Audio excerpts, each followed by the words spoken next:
میرا ایک سوال ہے آپ سے، جی سر. سوچ سمجھ کے جواب دیجیے. دنیا میں سب سے زیادہ مسلمانوں کو اگر چندہ کرنے کا موقع ملے تو وہ کہاں پہ سب سے زیادہ چندہ ہو سکتا ہے؟ جس جگہ زیادہ مسلمان اکٹھے ہوتے ہوں گے. کس جگہ؟ وہ تو بیت اللہ شریف ہی ہے. حرمین شریفین میں اگر چندے کی اپیل کی جائے تو سب سے زیادہ چندہ ہو سکتا ہے. لاکھوں لوگ روزانہ وزٹ کرتے ہیں. کیا آپ نے سنا کہ وہاں چندہ مانگا جا رہا ہے؟ نہیں. آپ ماشاءاللہ ہو کر آئیں، کسی نماز میں اعلان ہوا ہو کہ بھائی چندہ دیں؟ نہیں. کیوں چندہ باکس بھی ہمیں کہیں مسجد کے باہر بھی نہیں نظر آیا؟ وجہ کیا ہے اس کی؟ بلکہ مسجدوں کے باہر ہم نے دیکھا کہیں کھجوریں رکھی ہوئی ہیں، کہیں اس طرح پانی رکھے ہوئے ہیں. ٹھیک ہے، لے جاؤ کچھ. لے جاؤ. آپ دبئی چلے جائیں، آپ کو نہیں کہیں ترغیب ملے گی. عمان چلے جائیں اور کہیں GCC میں چلے جائیں، آپ کو یہ مانگنے والا کلچر نظر نہیں آئے گا. وجہ کیا ہے اس کی؟ کیا وجہ ہے؟ دیکھیے، حرم شریف کے سامنے نا جو کلاک ٹاور بنا ہوا ہے، جی جی، اس کلاک ٹاور کے اوپر ہی لکھا ہوا ہے، اس کے مین گیٹ پہ آپ دیکھیں گے لکھا ہوا ہے وقف فی الحرم. اس کلاک ٹاور میں کافی سارے 5 سٹار 7 سٹار ہوٹل ہیں اور بہت بڑا مال بھی ہے. اس مال بھی ہے.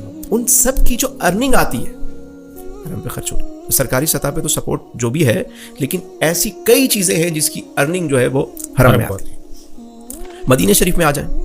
اب مدینہ شریف میں سب سے زیادہ چندہ ہو سکتا ہے لیکن وہاں چندہ نہیں ہوتا. وہاں آپ دیکھیں گے حضرت عثمان بن عفان رضی اللہ تعالیٰ عنہ کے نام سے ایک ہوٹل آج بھی موجود ہے. اچھا. جس کا نام ہے فندق عثمان بن عفان. فندق عثمان بن عفان رضی اللہ تعالیٰ. یہ ہوٹل آج بھی موجود ہے. وہ جگہ ہے کہ ان کا جو کھجوروں کا باغ تھا جی، انہوں نے مسجد نبوی شریف کے لیے وقف کیا ہوا تھا. تو صدیاں گزر گئیں، آج وہاں پر ہوٹل تعمیر ہے اور اس ہوٹل کے جو پیسے ہیں، جو ارننگ آتی ہے، وہ حرم پہ خرچ ہوتی ہے. اور اس طرح کی کئی عمارتیں وہاں پر ہیں، کئی انڈسٹریز ہیں کہ جس کے پیسے حرم میں آتے ہیں. آپ چلے جائیں ایران، ہمارا پڑوسی ملک ہے. جی جی، وہاں امام علی رضا رضی اللہ تعالیٰ عنہ کا روضہ ہے.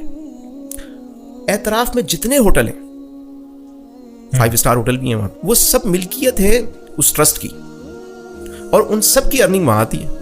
اچھا. یعنی اتنا فنڈ جمع ہوتا ہے، جیسے ہی فنڈ جمع ہو گیا انہوں نے کوئی اور پراپرٹی خرید لی، کوئی اور چیز خرید لی اور اس کو وقف کر دیا روزے کے لیے. اس سے کیا ہوا؟ آپ کے ایسٹ بڑھتے چلے گئے، انکم بڑھتی چلی گئی، پیسہ جمع ہو گیا، پھر کوئی چیز خرید لی، اس کو وقف کر دیا آپ نے.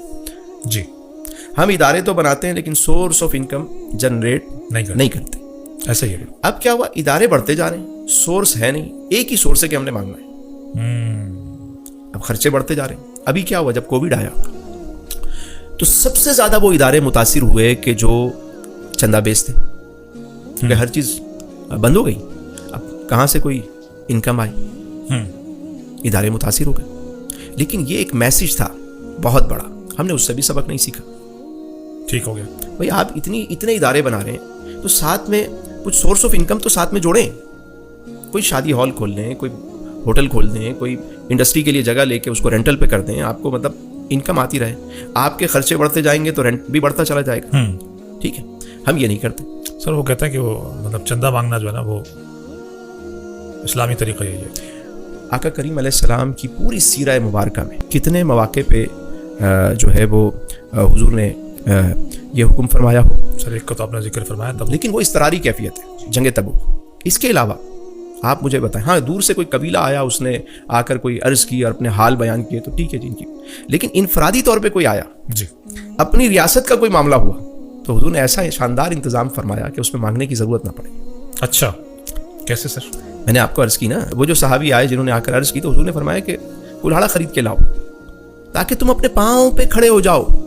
یعنی اسلام یہ پسند کرتا ہے کہ تم مچھلیاں لا کے نہ دو، اسے مچھلی پکڑنے کا طریقہ سکھاؤ. واہ واہ. اسلام یہ چاہتا ہے کہ لینے والا دینے والا بن جائے.